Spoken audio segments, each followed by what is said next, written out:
from an Asian background, I would like to reflect over the Song of Songs and Asian values of marriage and sex. Before doing so, let's take a look at the recent cultural changes in Asia. In recent decades, industrialization brings in science and technology from the West, and also some of the Western lifestyles. Urbanization breaks up traditionally close-tied societies along with traditional values. Globalization obscures the line between East and West. What changes have all these brought to the traditional Asian values of marriage and sex? In the past, Asian people wore traditional wedding costumes, but in recent decades, people tend to wear Western wedding costumes. In the past, talking about sex was a taboo, but in recent decades, it is more open in family, school, on internet, and other forms of social media. And then, in the past, women must marry, but now it is optional, especially those women with higher education and good careers. And previously, premarital sex was a taboo, but now it is more a common secret to taste the forbidden fruit.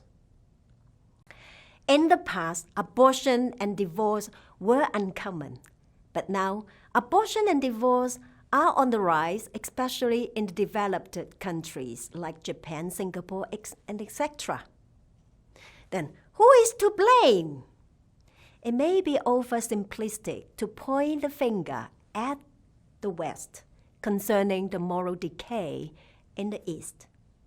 Sexual immorality is rather a universal problem since the fall of humankind.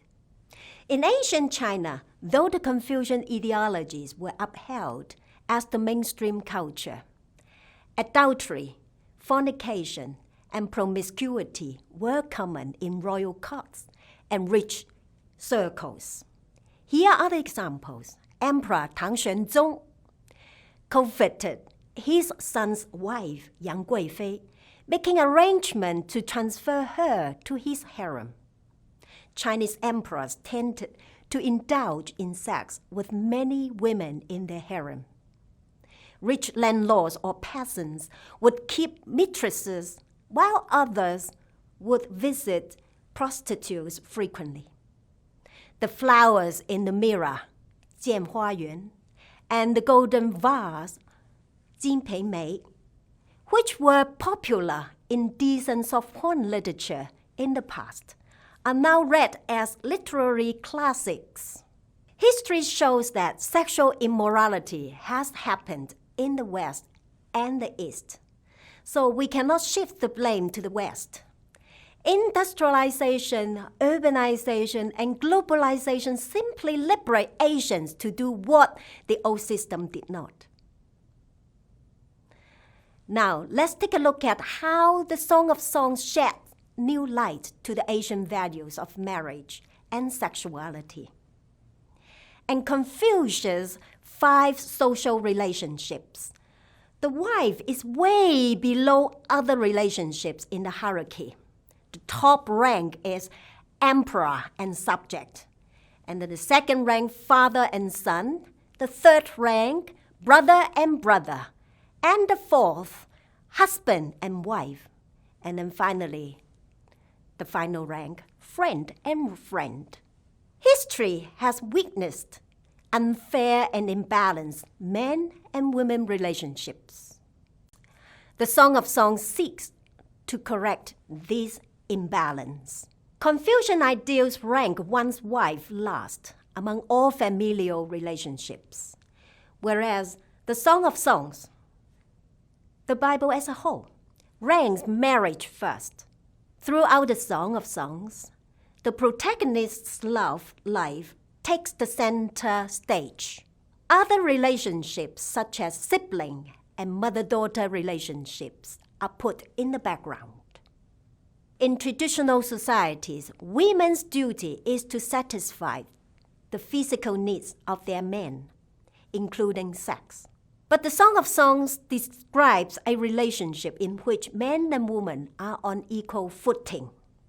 Love is described as mutual commitment and for mutual satisfaction. In traditional view, women should be passive in sexual relationships. The Song of Songs presents a true picture of woman's sexuality. Like men, women have the need for love and satisfaction. In ancient societies, or even some societies today, women are treated as playthings, while the woman in the Song of Songs has dignity and respect. She can take initiative, and she manages the relationship well. In many Asian cultures, the primary purpose of marriage is procreation. To achieve this, some Asians were expected to marry or raise children at a very young age. People did not necessarily marry for love, but definitely for having descendants. Some men get second wives because their first wives failed to give them children, especially sons. The Song of Songs hardly speaks of procreation at all. This issue is not its concern, as the love relationship in Songs of Songs takes the center stage. Marriage should be motivated solely by mutual love and commitment.